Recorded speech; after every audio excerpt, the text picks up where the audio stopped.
Salamat sa Diyos. Isang panata na naman ang nagawa natin. Panata ni Mama. Ay, nako. Salamat sa lahat ng biyaya. Halika na, Pasing. Metring, magmerienda muna tayo. Oo. Kain muna. Halina kayo. Kain tayo. Dali, dali, dali.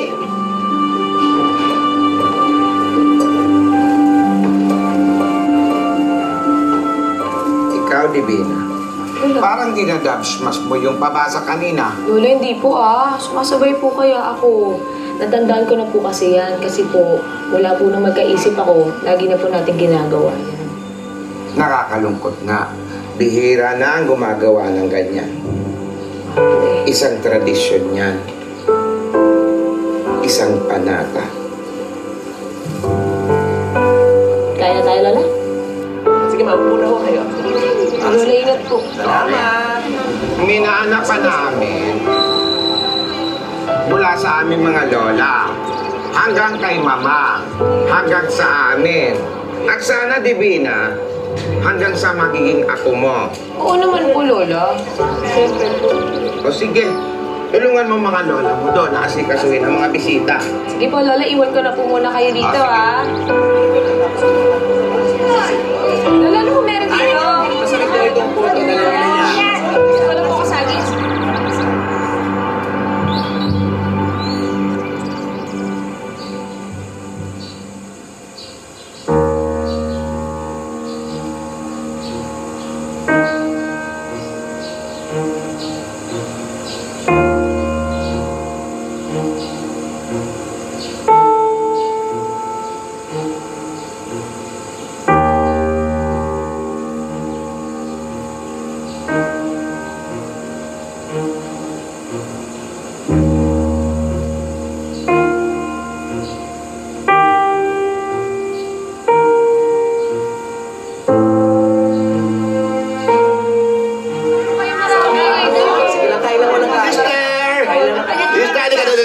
Yes, Ito, tingnan mo itong barbecue. Tikman mo. Nako, ang daming taba. Barbecue, asawa ni? Single siya. Wala siyang asawa. Halika na kasi. Taba naman yan. Ay, sarap. Akala ko, asawa ni Taba. Palagi may taba yan eh. Tinidora. Si Mana Santana, nagkakarni ka pa. Kailan ka ba titigil sa pagkain yan? Ate, masarap. Last na to. Last na yan ngayon, pero iba pa yung mamayang gabi. Tama na yan, Tinidora. Baka yung BP mo na naman. Ate naman, yung BP ko masyadong intindihin. Okay lang yan. Life is short, di ba? Eto, baka mamaya wala sa kabilang buhay. Kaya kakainin ko na lahat ng gusto kong kainin. Baka teka mo na sandali, maiba ako, ha? Ayan ka na naman. Tignan mo na naman yung mukha mo. Ha? Lunes Santo pa lang ngayon. Ang peg mo, Biyernes Santo na. Ano ka ba? Marami lang ako naaalala kapag Semana Santa. Katulad nitong pasyon. Oh. Tsaka, naaalala ko nung kabataan natin. Nung naglalaro pa tayo dito sa hardin. Gusto mo maglaro ka mag-isa mo, pwede mo naman ibalik yun. Ay, kumain pa kayo ng taba. Kayong mga matatanda, kumain kayo ng taba. Ito naman si Lola. Hira kayo. Kain ng kain. Ate Nidora, tignan mo. Ang ganda ng damit ko. At saka ang ganda ng lipstick. Gusto mo lipstickan din kita? O sige, onti lang baka mamaya magalit sa akin si Mama. Ay, hinog na yun na!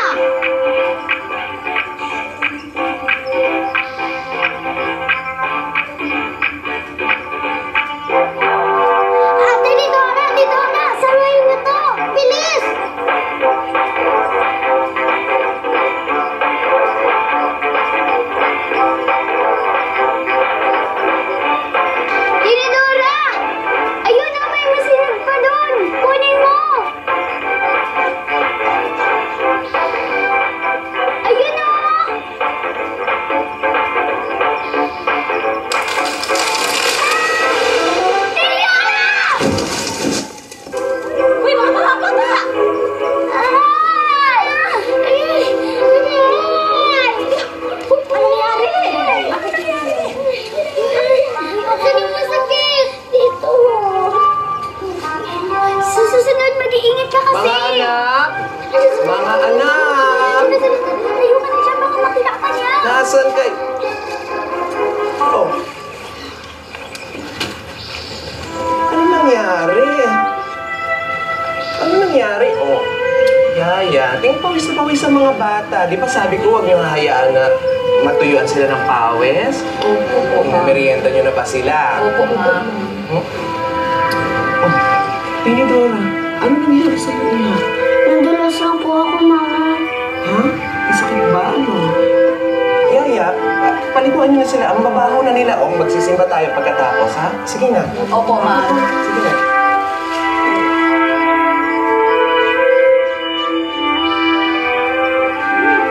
Ang saya-saya natin noon, Tidora. Noon, punong-puno ng halaman dito. Ngayon, marami ng puno ang nawala. Tsaka noon, malalakas pa ang tuhod natin. Nakakatakbo pa tayo ng mabilis. Ngayon, pakiramdam ko, pahina na ng pahina ang katawan ko. Ilang pabasa pa kaya ang aabutin natin? Mga sister! Mga sister, ano kayo? Join kayo rito.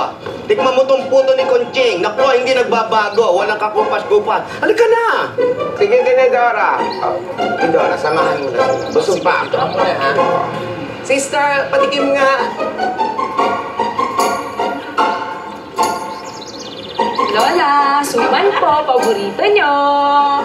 Ah. Divina, busog pa ako. Ipagsalin mo na lang ako ng Ay, tubig. sige po.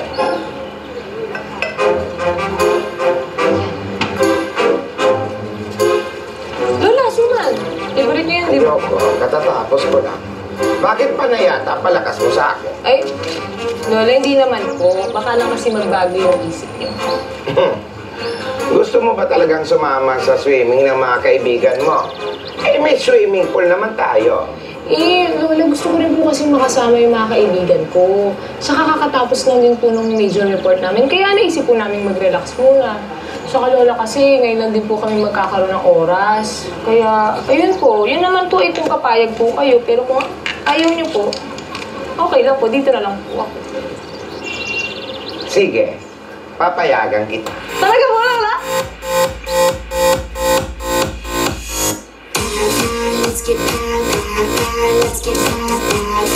Divina, Tidora! Semana Santa, baka nakakalimutan nyo. Isa ka pa, Tidora. Party lang. Sorry po, Lola. Nakalimutan. Bawal ang maingay kapag Semana Santa. Bawal ang maharot. Bawal ang pasayaw-sayaw. Nung panahon namin, pati pagsasalita ng malakas, bawal. Lola, sorry po. Nakalimutan ko lang. Ikaw kasi, sinabayan lang. Basta, Divina, uuwi ka kagad. Opo, Good Lola. girl ka doon.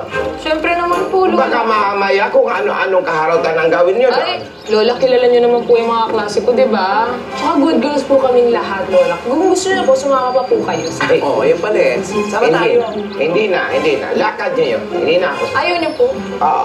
Tsaka parang mabigat ang pakiramdam ko, lalo ngayong Semana Santa. Tsaka, alam mo, Divina, pagkatapos nitong Semana Santa, magpapacheck up tayo. Okay po, Lola. Ah! Ay! Lola! Tinidora!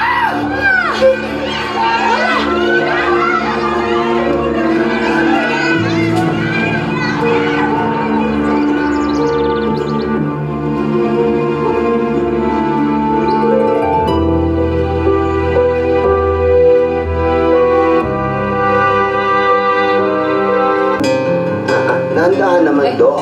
Dok, ingat po ah. Ano ka ba? Mabuti nga yan lang ang napala mo na sprain ka lang sa pagkabagsak mo eh. Eh kung ulo mo yan, edi sana nategi ka na. Eh, masakit nga eh. Tapos hanggang ngayon parang nahihilo pa rin ako. Eh, Doc, kumusta na nga pala kumusta na si Tinidora? Ay, sandali lang, Doc. Parang kamukha mo si Dr. Tan News. Kapatid ko po siya. Ako po yung totoong doktor, hindi po siya. Pogi. Tidora, mukhang mas interesado ka pa kay Dr. Tani kesa sa kalagayan ng kapatid natin, si Tinidora. Ano ka ba? Sa kanya na ako interesado ngayon. Nangangamusta lang naman, ikaw naman. Nakamusta lang, Lola. Sige. Dok, kumusta naman ang kalagayan ng kapatid namin na si Tinidor? Mataas po ang blood pressure niya. 180/130. Kailangan niya rin pong dumaan sa ECG at 2D echo. Medyo mahina rin po ang puso ni Lola. At kikirit po itong kamay niya na spring. Dahil nga po natukod niya, bumagsak siya. At buti na lang, yun lang po ang nangyari sa kanya. Salamat sa Diyos. Ito nga po pala, ipainom niyo po ito sa kanya. Ang diet niya po, bantayang mabuti. Bawal po ang matatabang pagkain. More on gulay lang po tayo at prutas. Sige. Sa edad ni Lola, medyo kailangan na po natin mag-ingat. Hayaan na po muna natin siya magpahinga. Stabilize na rin naman po ang BP niya. At pag nakaramdam po siya ng konting pagkahilo, pakilagay na lang po sa dila. Yung paglalagay sa dila? Ito. Lola, reseta po yan. Reseta yan, hindi ito yung ilalagay doon sa dila. Hindi ba ito yung, di ba, pag yung bata sinisinok, nilalagay ng kaunting papel sa loob. Sa'yo? Binabasa, ginaganyan. Reseta, bibili natin yung gamot niya. Sige, bili na ngayon. Lola kasi. Salamat, Doktor. Salamat po, Dok. Salamat po. Salamat po, Doktor. Salamat po. Ingat po kayo, Lola. Sige. Salamat po. Bye-bye. Pwede siya, hinatid mo. Kanang Idora. Sige na, Tinidora, magpahinga ka na muna, ha? Magpahinga? Paano ako magpapahinga? Masakit nga ito, kumikirot, nahihilo pa ako. Kung kailan ako tumanda, doon pa ako mababalian. Hayaan na muna kasi natin magpahinga si Tinidora, no? Sabi ko na nga ba, sa dami ng nakain barbecue nito kanina, ayan, tumaas ang BP. Ay naku, Lola, kanina po nakita ko siya. Pinuuna yung tapa sa dulo ng barbecue. Ewan ko ba dyan kay Tinidora? Tigas ang ulo. Life is short daw eh. Ayan, mukhang mapapaiksi nga. Okay, Huwag kang magsalita ng Wala ganyan. naman eh. Mas matanda ka pa siya. Sandali. Bakit nandito ka pa, Divina? Hindi ba meron kayong swimming ng mga kaibigan mo? Kay Lola, parang tinatamad na po ako eh. Tsaka nag-aalala din po ako kay Lola Tinidora. Iya, huwag ka na mag-alala sa lola mo. Bayaan mo na siya, nandito naman kami. Tsaka, doktor ka ba? Nag-aalala lang. O kahit na. Sumama ka doon sa swimming ng Hindi mga ko friends. eh. Kami na bahala dito. O, sige.